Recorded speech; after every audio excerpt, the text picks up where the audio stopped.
We produced these prototypes and these devices. That rodent coil there took 2 days to make by hand. There's no iron core. It's very lightweight. There's about, 2 to 3 kilometers of copper, 18 gauge. It's an air core coil. It's polloidal, not toroidal fields that are imploding. It's able to go underground, into space. It can even power a spaceship. Endless resource of energy. Affirmative, sir. A renewable energy source. Like the sun, like the wind, gas. You don't have to drain it from the earth. So transmission of energy is no longer required. Everybody becomes their own power resource. So all appliances in the house can be completely off the grid, eliminates the need for nuclear, non-polluting, no damage to the environment, no radiation, no plutonium, no oxygen depletion, no global warming, no heating. Nothing here is against laws of physics.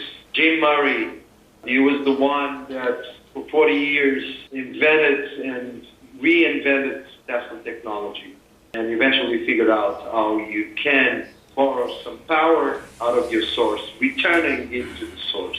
Of course, in 3D, which is obvious that we have to go into this geometry, because it conserves the energy and gives you the right effect, like an electrical venturi, like water going down the drain, like electric tornado, that you can tap into.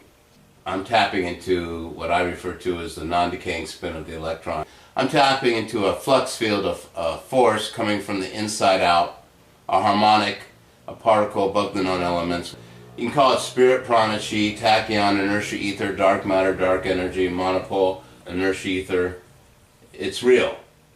And only the magnetic field can respond quick enough. Even weight asymmetries, differences. I believe that the top of the coil is imploding and it's lighter, and the bottom of the coil is exploding by creating a localized space-time implosion on the laboratory workbench.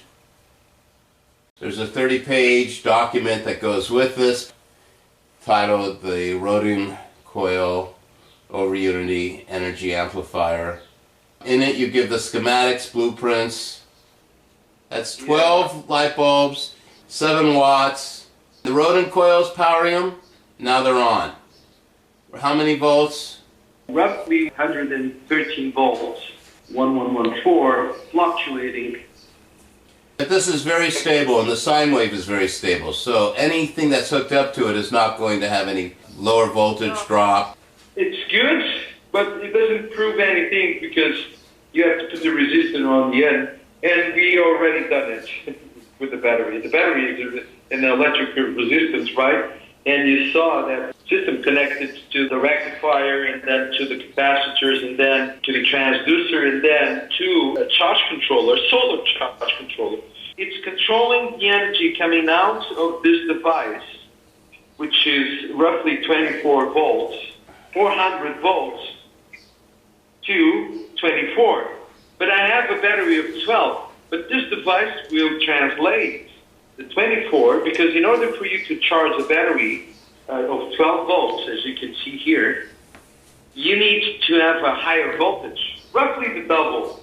The Rhodium coil is working like a capacitor. It's based on its geometry. It's creating a negative vortex of the perpendicular polloidal higher dimensional flux fields, and it creates super efficiency, gets rid of all friction resistance, stops overheating, because there's no random collisions. It's like a miniature atomic collider.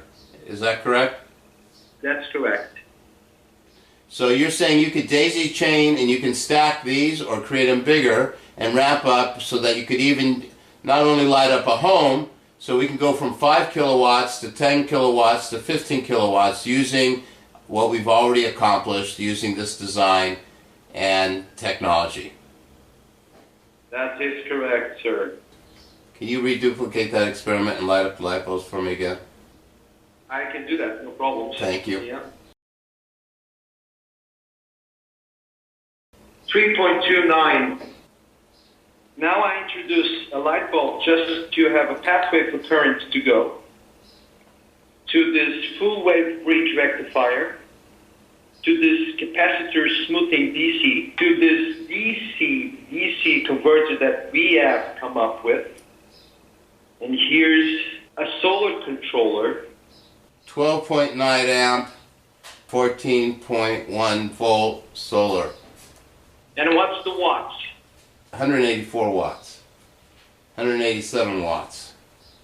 Look at our input.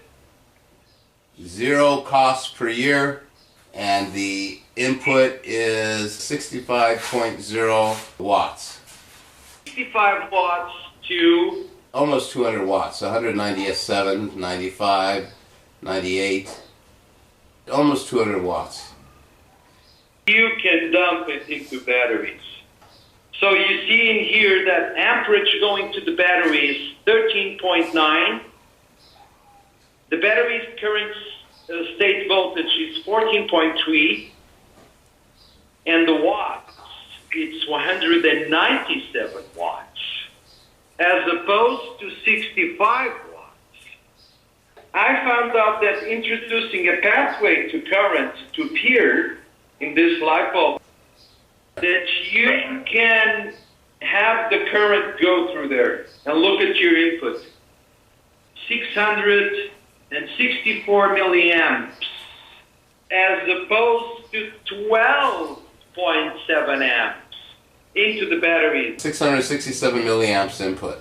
30.3 volts. 3 to 400%. I think it's more. And the meter's not even turning. And because you have this controller, It's a DC to DC transducer, high voltage, into that.